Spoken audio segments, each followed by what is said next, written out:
I am Shusara Kumara. Welcome to Satsang.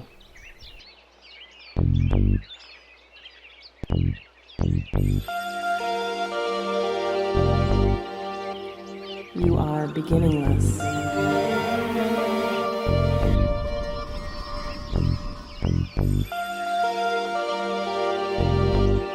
You are endless.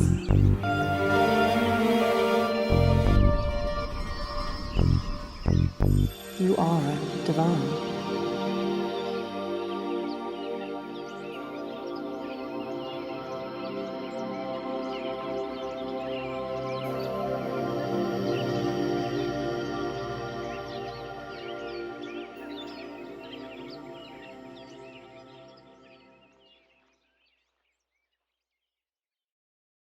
Good evening and welcome to Satsang. This is Shusara Kumara.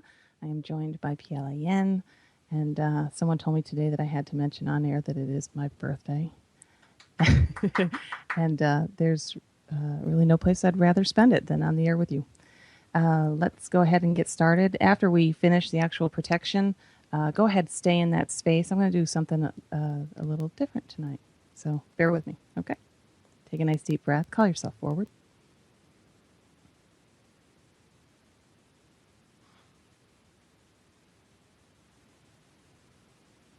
Mother, Father, God that I am, through the great central Sun hierarchy, through the office of the Christ, through the order of Melchizedek, I call upon Archangel Michael to bring the sapphire blue ray.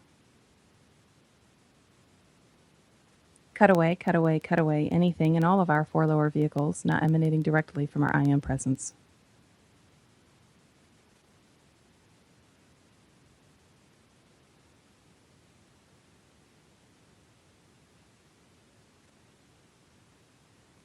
I now call on Archangel Zachiel, keeper of the violet flame. Blaze, blaze, blaze the violet flame through all of our four lower bodies. Transmute, transmute, transmute all the psychic debris Michael has cut free.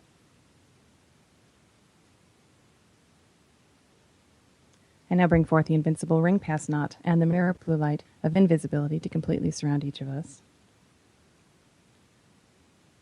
And I call forth a shaft of pure Christ light to surround each one of us. And I ask that these shafts of light be brought to the center of the earth, where I call on Archangel Gabriel to seal them. And I ask that the legions of Michael completely surround each tube of light.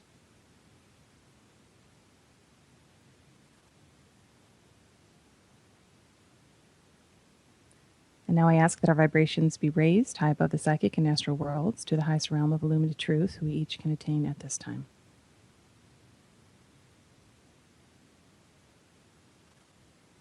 Now, Mother, Father, God, we place ourselves in service to you and to humanity. PLAN and I place ourselves in service to all those listening to this program.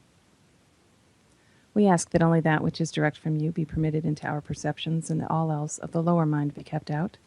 And we ask that only that which is direct from you be permitted through us. And because we have asked this, we consider it so. So be it. Take a deep breath for me. I'm going to ask you just to sit with each one of these words that I'm going to place with you and just allow them to resonate within you. You are beginningless.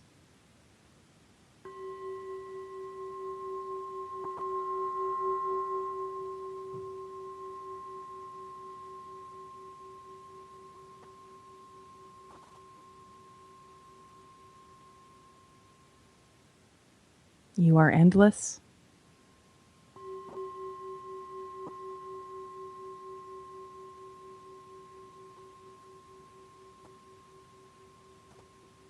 You are formless.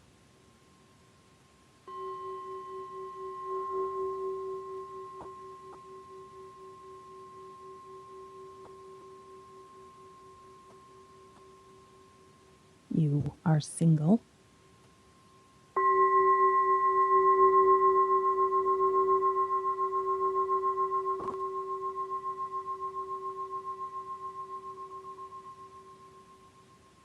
You are being.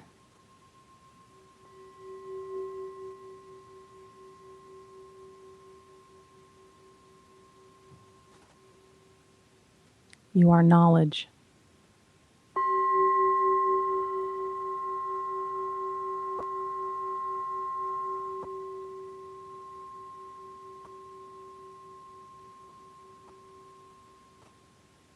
You are bliss.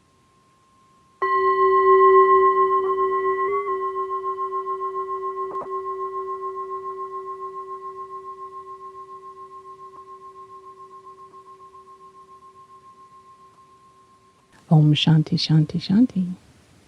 Lovely. Take a nice deep breath. Beautiful. Hi, PLAN. You look well rested now.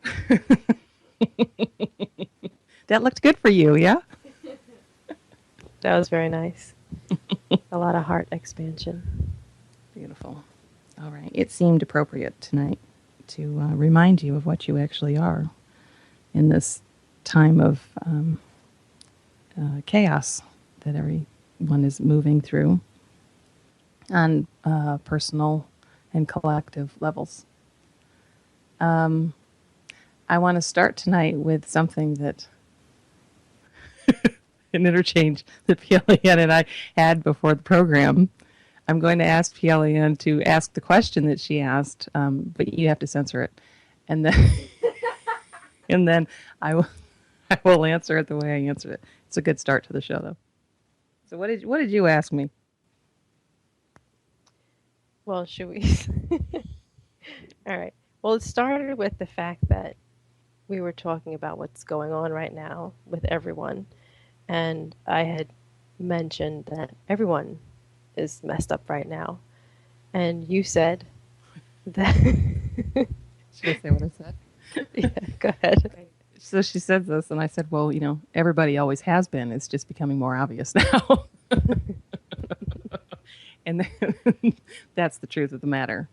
Okay.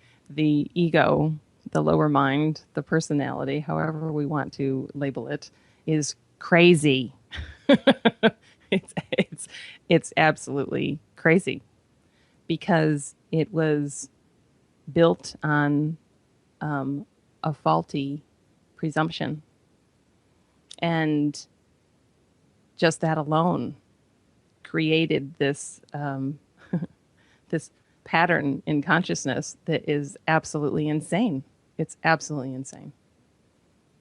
Right? Yeah.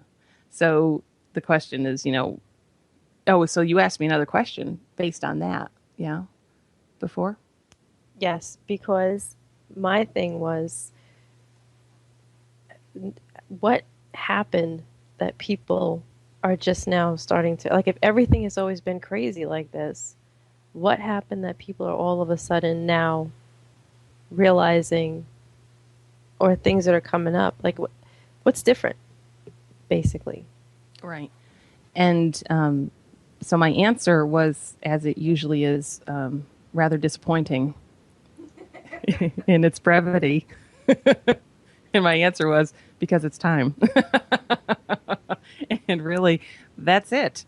And I was speaking to PLAN about this just a few minutes ago and showing her that this entire construct, one thing that you have to move into an understanding of is that the entire construct of the fallen mind, which is the four lower bodies, it is the ego, it's the external reality that you're experiencing. All of it, is divinely orchestrated, right? So there's no personal I that's doing anything. It's just that because of the identification that consciousness got kind of trapped in, it functions under this faulty sense that I'm a doer, right? But what's really happening, and if you study astrology, if you study numerology, you would see it, that everything is perfectly orchestrated. There's nothing that's coincidence going on here. There's nothing that is accident going on here. Ever. Ever, ever, ever. It just can't happen. It just can't happen. The accidents don't exist within perfection, right? And that's what God is, absolute perfection. So, if you look at astrology right now and you follow any of the good astrologers who are on YouTube and all, you will see that this has been coming for a while, and it's been ramping up. I think it was October of 2013 with one of the astrologers followed it back with certain moons, and I think the new moons, and the pattern got put in place then in 2013 that led to right now, and we're having this cardinal cross going on, and with the Aries new moon, it was like everything was ramping up to this point. And that's why we have seen everything ramping up. It's no mistake. You know, what you have to realize is that all of those planets have an effect on everything here because, first of all, we're all interconnected. Okay? There's nothing that exists outside of you, and you are interconnected and interdependent with all of it. And those planets aren't, you know, piles of rock or, you know, clouds of gas. They are consciousness, just as you are consciousness. And they are highly evolved forms of consciousness. Something that maybe someday you will have the opportunity to be yourself, you know, a planet. Uh-huh. So she looked at me like, oh, that might not be so bad. So all of these things, you know, they interact with each other, right? Just as you are a unique individuation of the rays of light, so are each one of the planets, and each one has its own, you know, frequency, right? And so they interact with each other. They interact with Earth. They interact with us, all of it. And so what's happening now, it has been in the workings for a very, very long time. And it just wasn't time until now for people to really start to wake up to how, you know, crazy the world actually is, you know, how off balance and off kilter it is. And before, it was always that way. It's just that it was easier to hide things back then. I mean, let's look at just what has happened since the mass movement of the internet, you know. I mean, you can't hide anything anymore. Everything is out there. Everything is out there, right? And it didn't used to be that way. I mean, think about how easy it was to hide things before there were even telephones, right? You know, I mean, people could barely communicate. So it's time. It's absolutely time.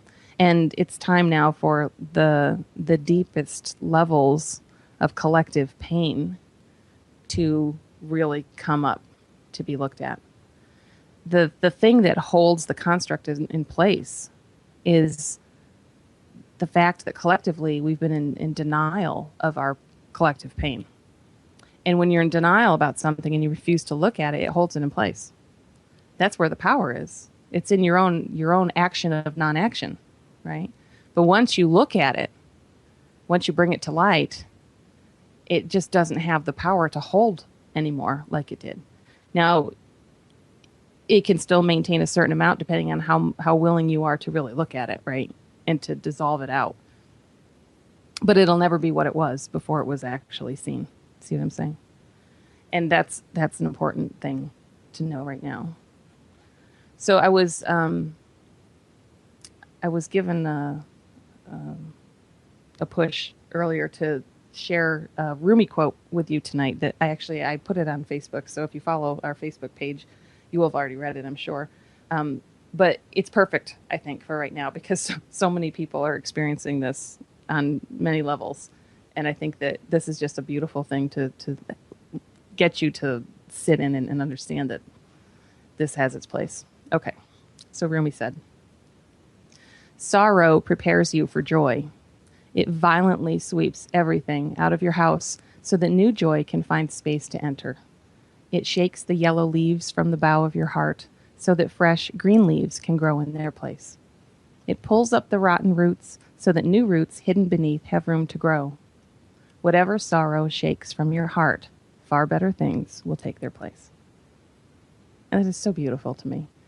I will say that as a guide and teacher, I am witnessing in my sphere of influence just an unbelievable amount of pain coming up right now. Just like everybody that I'm working with is experiencing some of their core stuff really, really, really coming up. And some of them, it's been something where they have been in a space where they haven't wanted to look at things for many, many, many years. And it's being forced on them now to look at through outer circumstances.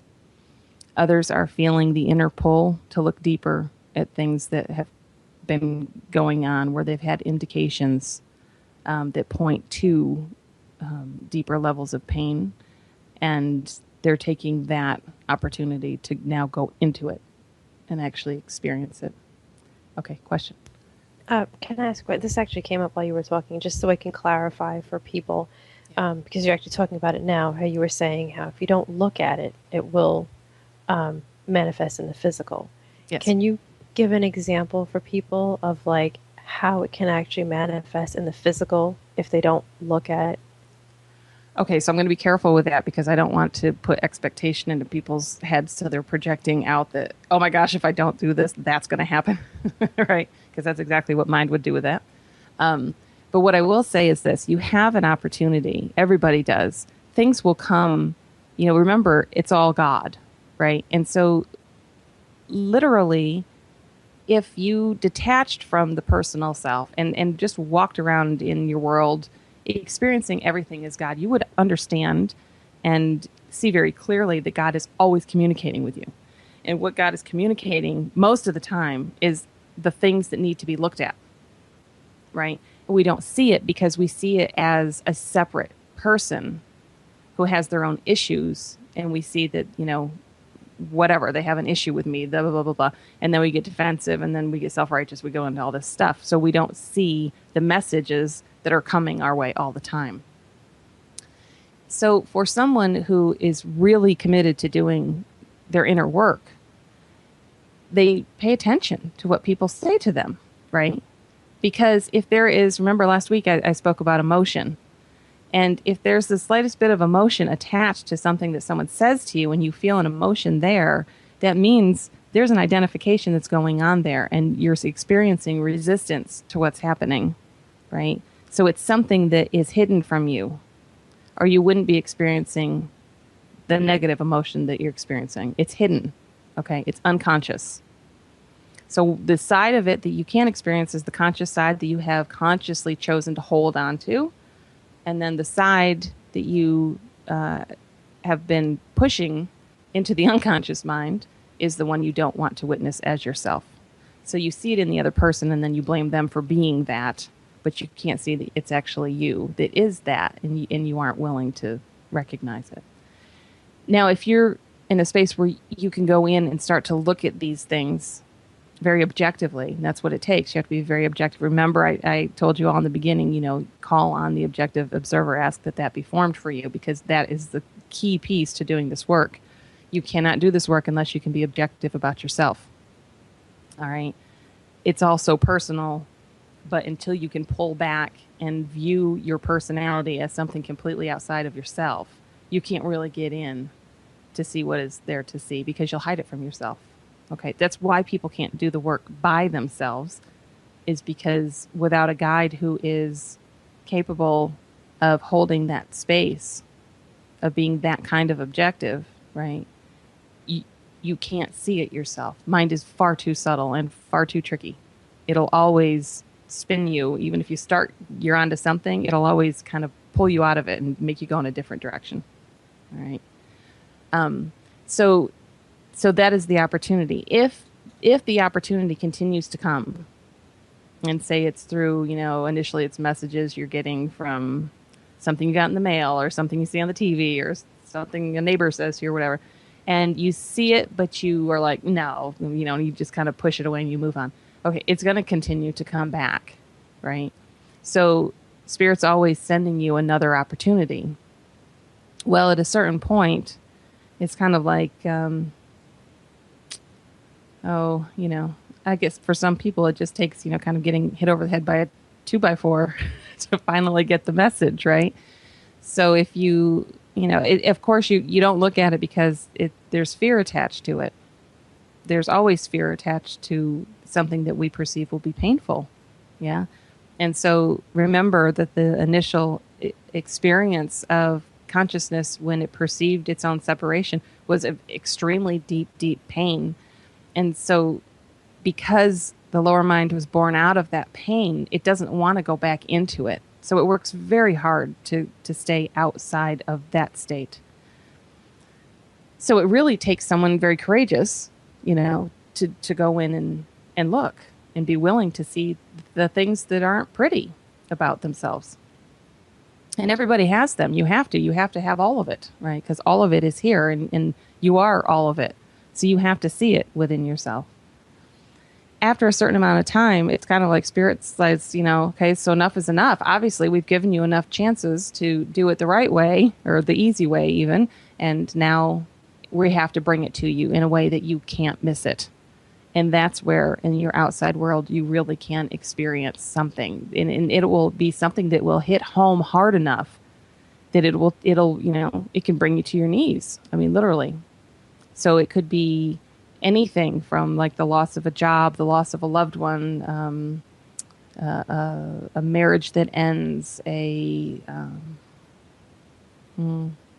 accident that happens, whatever it is. But it'll be something that's going to hit home for you. It'll be very specific to you, right? So let's say that you're someone who's always done very well financially, and you kind of pride yourself on being that person who's really astute with money and all this stuff. Well, maybe for you it's going to be something catastrophic happening. You say you invested with a bank that went under, or you lose your job and can't find another, because that's what would hit hard for you, right? For another person who lives paycheck to paycheck, that wouldn't be as big of a deal, right?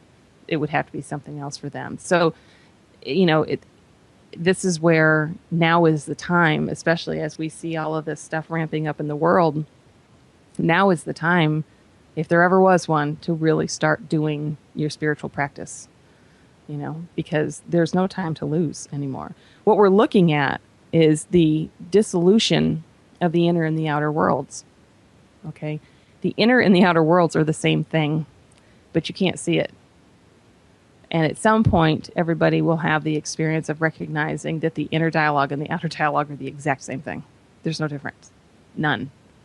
And that's very hard to wrap your head around, because it seems like, thoughts that go on in your own head and what you're experiencing out there are completely different things, and they actually aren't at all. Not at all. It is the same thing. But what you can't see as yourself gets projected out there, right? So you have to see it. I mean, that's why it happens. Remember that while this paradigm can serve as a cage, right? And that's the thing with, reincarnation and karma, the way it works and everything, is people are like, oh my gosh, like, you're trapped here. Yeah, you're trapped here. But the key to the cage is here in the paradigm. And it's being presented to you all day long, every day. You just have to be in a space where you can begin to recognize that, oh, that's a key, right? That'll open another gate. There's an opportunity to open another gate, and there's an opportunity to open another gate, and you can walk yourself out of the labyrinth of this reality. But until you're at that place where you're really willing to start doing that and stop playing the victim in your world, you won't get anywhere. Now, people get really hung up on, if you tell them that you play a victim, no one likes to hear that, but it's the truth. Okay. Remember, that's what the ego was born out of, a state of victimhood. It was cast out. Take it to the biblical sense, being cast out of Eden. That's exactly what we're looking at. The story of the garden is fantastic, right? Not from a literal place, from a metaphorical place. It's fantastic because it's exactly what happened. Within the illumined state of non-polarization, that is the garden. It's heaven. It's perfection. Yeah. And then the original sin was the identification with the separate self, that there could be a me and a you, that there could be a good and a bad. And that was the, eating of the fruit of the tree of the knowledge of good and evil. That's duality, good and evil. Okay. And when that happened, what happened? right? They recognized what? They recognized they were naked. I love the story. And then they were ashamed of themselves. Oh, that's good, isn't it? Because what happened to consciousness when it perceived its own separation? It went into deep shame, very, very deep shame. Very deep shame. And then it was cast out of the garden because in that experience, it completely lost sight of what it was, what it is, because you haven't actually gone anywhere. Just your experience is a little different now because of these faulty beliefs.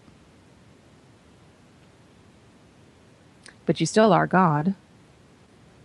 And I love this. I just wrote a blog that I put up on the Shambhala Center website. And I put a link there on Facebook too if you want to read the blog, because we have our blog up now. So I'm doing the blog thing now. So I wrote one today about sacred relationship. You know, what is sacred relationship? Because this is something that collectively we have to move back into, because it is anything but sacred right now, the way relationships are. And, oh, wait a minute. I completely just lost what I was going to say. There was something I wrote in the blog that was germane to what I was saying. What was I saying before I said something about the blog? Adam and Eve and the garden. And relates to our experience. See, this is very bad. When you get two people together who have gone through extreme levels of dissolution, we can't hold a thought for more than a second. It's hysterical. Oh, my word. Okay. Maybe you should skim the article. She's been saying, and I'll just, this is a waste of time, but that's okay. She's been saying since the first show, I'm just waiting for the time when both of us start laughing and we can't stop. We may be just about there.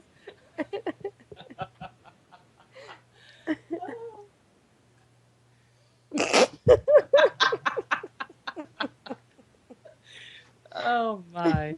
See, your spiritual work is supposed to be fun. For as painful as it can feel, laughter is always on the other side. And isn't that what Rumi was saying? That sorrow prepares you for joy? Because after a certain level of dissolution, everything is very joyous in your world. Remember the point of it all. If it's too scary for you to contemplate the thought of walking off the life-death cycle, that's okay. You can leave that bit. It won't stop it from happening, but you can not focus on that. Focus on the fact that what you're doing in taking steps to go into pain, to taking steps to going into the beliefs, and the unmet needs that sit underneath them, is that on the other side of it is your heart. And that heart is constantly expanding.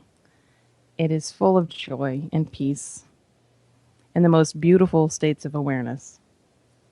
And that's what we're working toward. That's the point. Okay? The point is to stop functioning from a space where fear rules your motivation for everything that you do, or almost everything that you do, and to move into a state where you're detached from that fear that is erroneous, and you see things clearly, right? And remember that what we do here is we superimpose the unreal over the top of what is real. That's what the personality does. So there's something, remember my story about the snake and the adept, it's perfect. And that's what the personality does. It takes something that is one thing, and because of your former experience and all the stuff that's been stored in your memory banks, you actually will project out your own interpretation of what's going on there, and you end up with a reality that is completely different from what is. And what is divine. But your reality that you're walking based on your own perception, which is coming from the personal self, is the polar opposite of that. That's why I always said, if there's a hell, it's got to be here. I knew that from the time I was tiny. I mean, I was a little kid. I remember thinking that in church because it seems like something came up about hell, and I was like, but this must be hell, right? Because it is, and we carry that knowledge. Oh, and I was going to mention that did trigger something for me when we talked before the program about why is it that people are getting it now, and I said because it's time, right? Mm-hmm. I was also reminding PLN because she said to me, she said, but I always knew, right? And she could recognize that but I always knew that it was crazy here. And I'm like, but that's because you came here in service, you know. So for those of us, and more than likely anybody listening to the program, you as well. For those of us who came here in service from other systems of worlds that were higher dimensional, we came in knowing that we would be veiled, okay? That being born here meant you would be veiled. But we also knew that we would walk out. And the point of it was that in our own process of walking out, that we would then pave the way for the people who were part of the root races of Earth, and then those laggard souls that the people from Earth took on, because they're the ones who right now are just starting their awakening process. They're the ones who couldn't see it before, right? Because it's been too entrenched for too long. And, there's just multitudes of levels of things going on. Just even the children being born now, they're coming in, they're so fresh. Many of them have never even been born here, period. And so consciousness with them is in a completely different space, right? And just that act alone of them being present here, not being able to even speak, doesn't matter because they're holding a quotient of light that is greatly impacting the collective, So there are different levels of work being done, certainly. But this is the great work, right? As Ramtha would say, the great work. And the great work is to walk out of the belief that you're separate. And it's important to keep in mind, it just came to me. Yay, from the blog. There it is. We had to take the long trip. Okay. So in the blog, I mentioned that I hear a lot of people refer to, when they say you're divine, I hear them refer to people as like sparks of God. And that kind of irks me, when not in a bad way, you know what I mean? But because it's incorrect. Because if you think of a spark, what does a spark do, right? A spark like flies away from its source. Well, that's exactly what y'all experienced. And that's what led you to this place. You are not a spark of God, okay? You are a emanation of God. Think of that. So if you think of a picture of, I can think of one right now. Like there's a very famous rendering of Yeshua, and he's standing there, and you can see his aura around him, and it's just this golden light emanating from him. And that light isn't separate from him, right? It's an extension of him, right? That's what you are. You are an extension of God, an extension of the divine. You aren't a spark of it. Nothing ever separated you from it, right? But if you take, the power outlet is over there, and I need power here, so I get an extension cord, and I plug it in there, and now it brings the power from there to here. You see what I'm saying? And so you're like that extension cord. You're not separate from the power. If you were separate from it, you wouldn't have any power running through you, right? You have to be part of it in order for it to work. Okay, so you are part of it. You've never, ever, ever been separated from that which you are, which is the source, prime creator, God, whatever you want to call it, energy, light, consciousness, whatever you want to call it. It doesn't matter. It's all the same thing. That is a really, really key piece. If there's one thing that I'd have you walk away tonight with an understanding of, it would be that, right?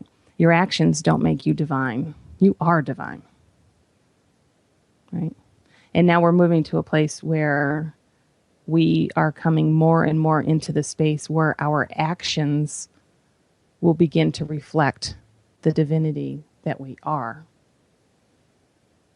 instead of reflecting the faulty belief of what we're not, which is what happens right now.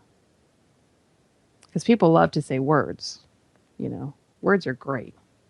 Of course, they're polarized. Words are great.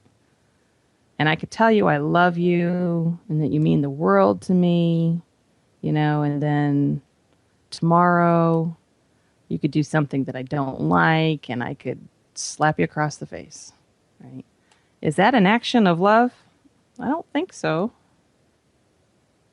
First of all, have an understanding that it is a universal no-no to strike anybody. It's a good thing for people to know.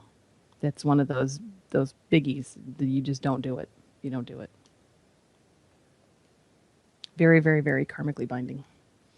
But you see what I'm saying? So we'll go back to another one of the beautiful quotes that Tona Reyes gave me very early on, and that is that human love is predicated on behavior.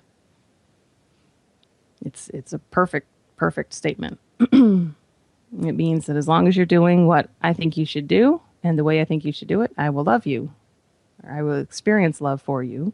And that the moment that you step outside of that, I won't anymore. Because your behavior is what makes the difference. It's not the words, it's the behavior. And there's truth in that, right? Because words only mean so much, but you're going to show me where you're at by how you act. Because you can't hide that, right? You can tell me you love me, but if you're, a billion different things that someone could do that would show you that they really don't love you in the sense of what divine love is, certainly. Maybe they love you to the extent that they're capable of loving in this moment, right? But that's not coming from the divine nature of them. All right.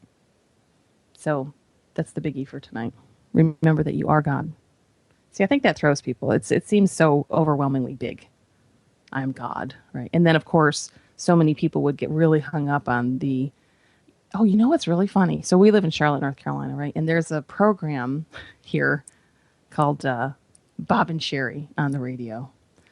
And I remember years ago, hearing on the radio something that they were talking about some person. I don't know, he was some famous person, but they were interviewing him or something. And he had said that there was something his father had told him, like when he was young, and that it had made like a big impact on him. And he really kind of lived from that place. And what his dad had told him was that you are God. So his thing was, I am God. And I remember listening to Bob and Sherry just picking on the guy because their concept of that was, oh my, like how conceited is that, right? I'm God, give me a break, right? Here I heard it and I was like, woohoo, go for you. Like that's fantastic. But of course, the world won't see it that way because what are we taught? We're taught that, first of all, if you're Christian, you're taught that there was only one Son of God, right? And even he wasn't actually God. He was the Son of God. And that's it, right? That's it. Now we all have to kind of try to live up to that, but know that if we screw up, we're going to go burn in hell. So much for the forgiveness factor, right? So to say I am God is very difficult. Now it's easier now because, there's been a lot of consciousness expansion happening over the last, since the 80s especially. But even since the turn of into the 20th century, with theosophy and all of that, a lot happened. A lot happened in the beginning of the 1900s. But it's still a little weird. So a lot of people get a little hung up on that whole thing. I am God. Like, what does that mean? Like, so I should be able to move mountains and, and it just feels too overwhelming. So think of it this way. You're an individuation of the all that is. You emanate from the all that is. But it's also within the all that is because there's nothing outside of it. Everything is God. There's nothing outside of it. And one concept alone, when you really get that, it will change the way you view everything, right? Just everything. And that's the one thing religion has not taught. Well, I can't say just religion. well, I'll look specifically at Christianity since we're dealing with a Western audience here, because that's basically what we're talking about. Even Judaism, same thing.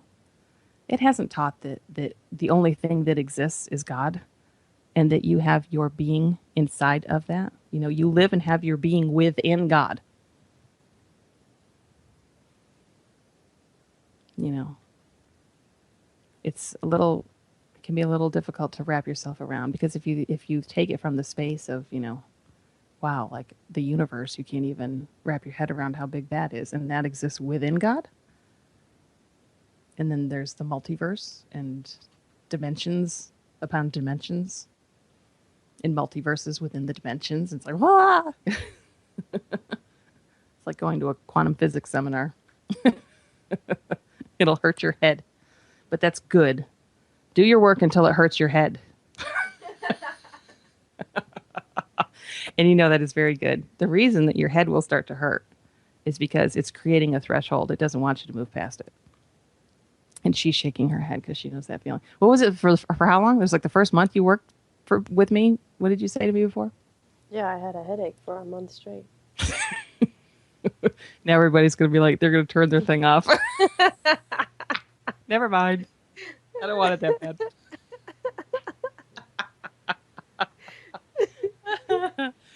Oh, that's great. She did too. Yep, she had a headache for a month straight because the ego is so resistant to going in and looking. You know, and the reality of it is that there's nothing to be afraid of, because the only thing you got, well, you know, like JFK said, wasn't it JFK? The only thing we have to fear is fear itself. It's true. Because it doesn't have any power of its own. The only power it has is the power that you're giving it by being afraid of it. So you just have to face it, you know. All those things that were hurtful and painful that you never ever wanted to look at again, it's time to look at them. And time to really look at them and see what really happened, you know, because you may even find that your own perception of what happened maybe wasn't even all that accurate. Why is that funny? Because how you see it was never accurate. Never is.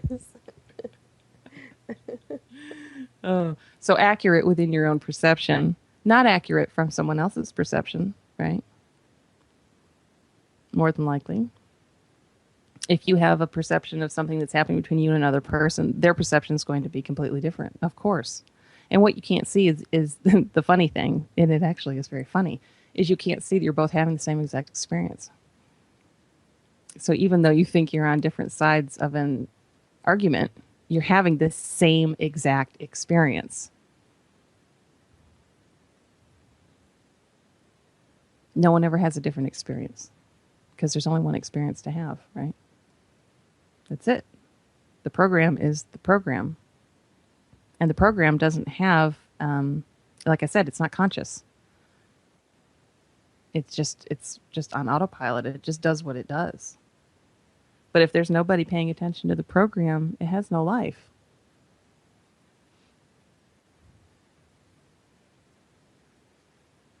I told one of my students this week that now is a great time to stop looking at people as being people.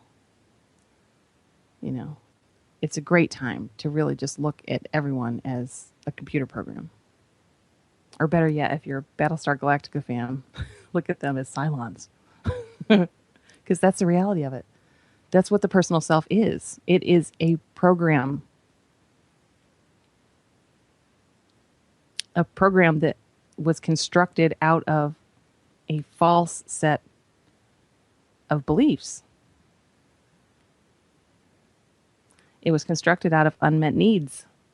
The unmet needs that you experience lead to your beliefs.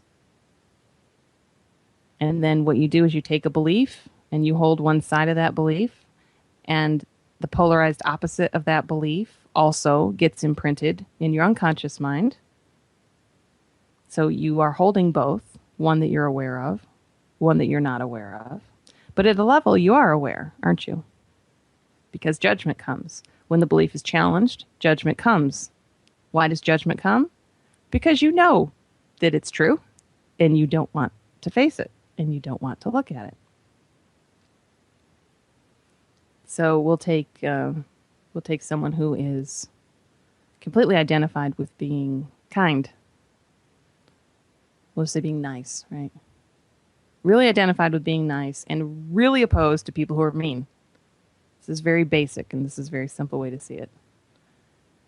The unmet need for the person may have been they didn't have someone who was nice in their world, and there was a need for nice, right? So what they did was they took on the belief that nice was good and mean was bad, right? If they had mean and didn't like it, they're going to believe that the opposite is better, right? I mean, that stands to reason. That's basic reasoning. So they take that on for themselves. And now what they do is they are identified with being a nice person. They work very hard to be nice all the time. They have moments where they aren't nice, but they'll be able to justify it. And they'll say that, well, but he deserved that. That's why I did that, right? And then that makes it okay. But as soon as they see someone who's not nice, they're the first person to step up and be like, oh, look at that person. He's mean. And the reason that comes, the judgment comes, is because they know that on some level, because, mind is holding all of it. It knows everything. It's all there. And on some level, it recognizes, ooh, that's getting a little too close to home. The way that guy just acted is a little too close to this part of me that I don't want to look at. I don't want to think that it could actually exist because it hurt me, right? You see that? The person had mean and it hurt. So they needed nice because nice felt better. So then they make themselves into something that's nice and they'll push away the mean part because they don't want to feel the pain. But mind knows all of it. And that's why judgment comes. And the judgment comes to support the belief. And then justifiers for the judgment come to make you feel okay about sitting in judgment. Because we're taught that judgment's bad. You shouldn't judge other people. That's right out of the Bible, right? Well, it's true. It's absolutely true. But people aren't capable of sitting in non-judgment. They judge all the time, and then they feel bad when they do. So if they can come up with the justifier for why they judged, well, now I don't have to feel guilty. It's like an Irish Catholic who, drinks all week and goes to church, and then he does his Hail Marys, and now he feels absolved, right? And I only use that example because my husband's from Syracuse. There were a lot of Irish Catholics he knew that went out drinking all week and did exactly the same thing. Don't take offense if you're Irish Catholic. But it's the same thing, right? You have something that says, okay, so if you do this, okay, we'll let it go. Well, that's what a justifier is. The justifier allows one to sit in judgment and not feel the guilt that if they really looked at what they were saying, they would feel. Because, inside, your conscience knows. Your conscience is divine. And if you saw some person walking down the street and he was extremely overweight and looked very dirty and whatever, and you found yourself in your head going, oh, he's a fat pig, right? On some level, something in there recognizes that that's not okay, right? So the justifiers come because we don't want to listen to the little voice that says, that's not okay. But now is the time where we have to listen to the voice that says, that's not okay. Your morality is divine. That's not man-made. Your morals are divine. Life is meant to be sacred. And it's meant to be viewed as sacred. And the people in your life are meant to be viewed as sacred and treated accordingly. That's why I wrote that blog about sacred relationship, because that's not how it functions here. And it needs to start functioning that way. That means that, when you have a relationship with someone, whether it be just a friendship or an intimate relationship, that you have a responsibility to honor and cherish that person. and not to use that person as your personal punching bag, because of their actions, their behaviors. Their behaviors come because there's nothing else they're capable of doing. The program is the program, and it takes an awful lot to start to walk out of that program. Most people still have their veils are completely down, and they can't see any of it. And that's where compassion comes in. The compassion of the Buddha comes from that place where you can witness someone's, who's functioning with their veils completely down. And there's an innocence in that. You can't blame someone for doing something if they don't know any better, right? And that's humanity. Right now, humanity doesn't know any better than to do what it's doing.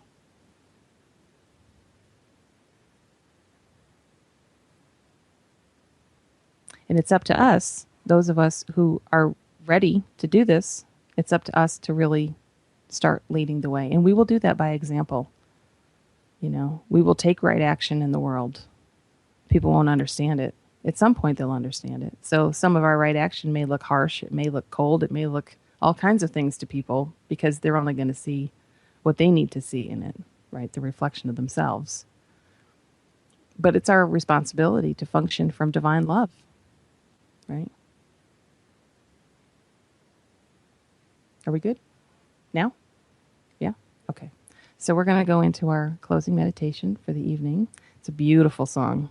And let's just drift on this one. I don't think there's anything we have to do. We'll let Spirit do what it needs to do for this one. Thank you so much for being with us, as always.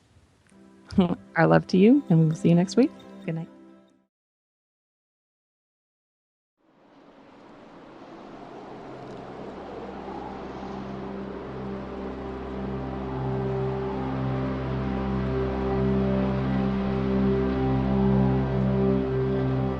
ईश्वरं वा सुता श्रीमन् पूर्वा सन्ध्या प्रवर्तते उत्तिष्ठ सत्यसाईशा कर्तव्यं देवामानिकम्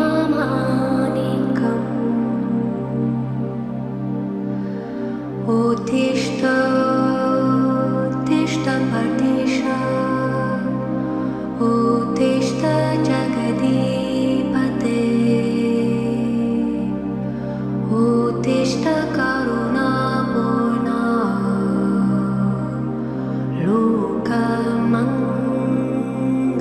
लोकमङ्गलसितये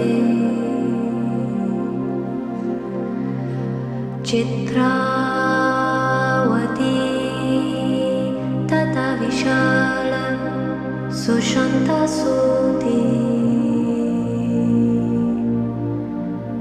तिष्ठन्ति सेवकजनस्तव दर्शनार्थम् आदित्य कान्तिरनुभाति समस्तलोकान्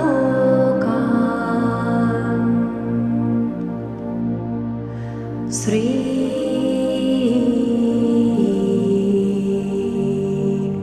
सत्य साई भगवान्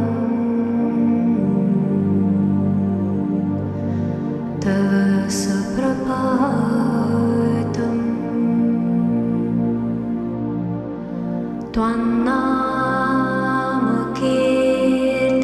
त्वन्नामकीर्तनरतस्तव दिव्यनाम गायन्ति भक्तिरसपान प्रहृष्टचित्ता दातुं कृपा सहित दर्शन माशुतभ्यः श्री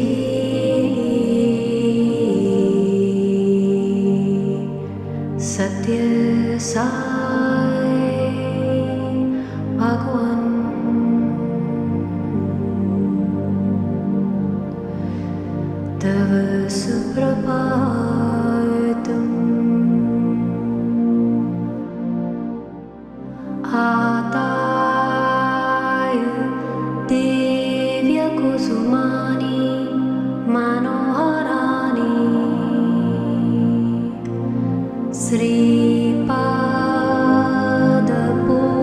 श्रीपादपूजनविधिं भवदङ्घ्रिमूले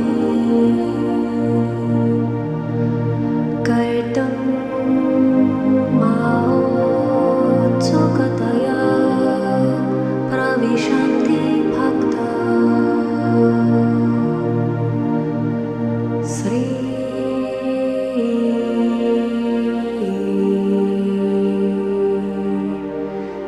सत्य साई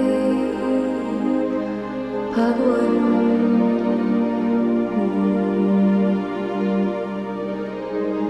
तव सुप्रभातम्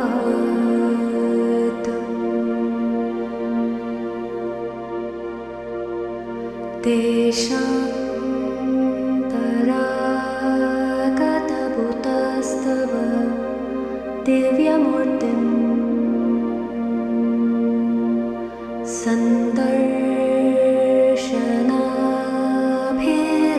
सन्दर्शनाभिरतिसंयत चित्तवृत्त्या वेदोक्त मन्त्रपठनेन लसन्त्यजस्त्रम्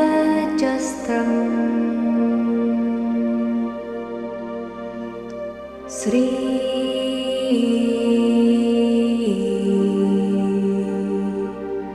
सत्य साई भगवान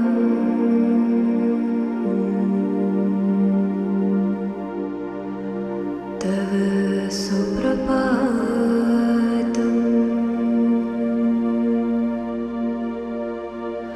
श्रुत्वा तव भूतचरित्रम् अखण्डकीर्तिम्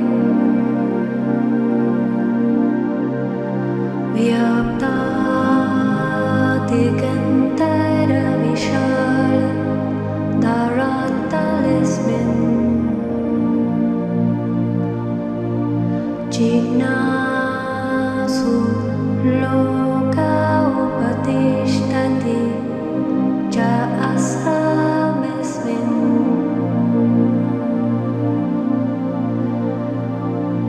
श्री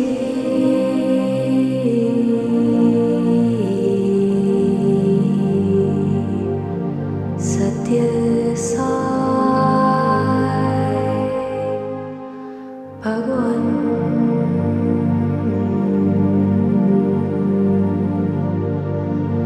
तव सुप्रभातम्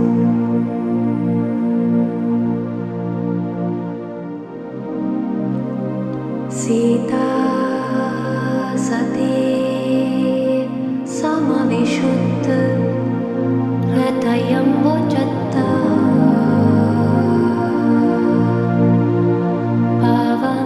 पावना करगृहीत सुपुष्पहार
falling.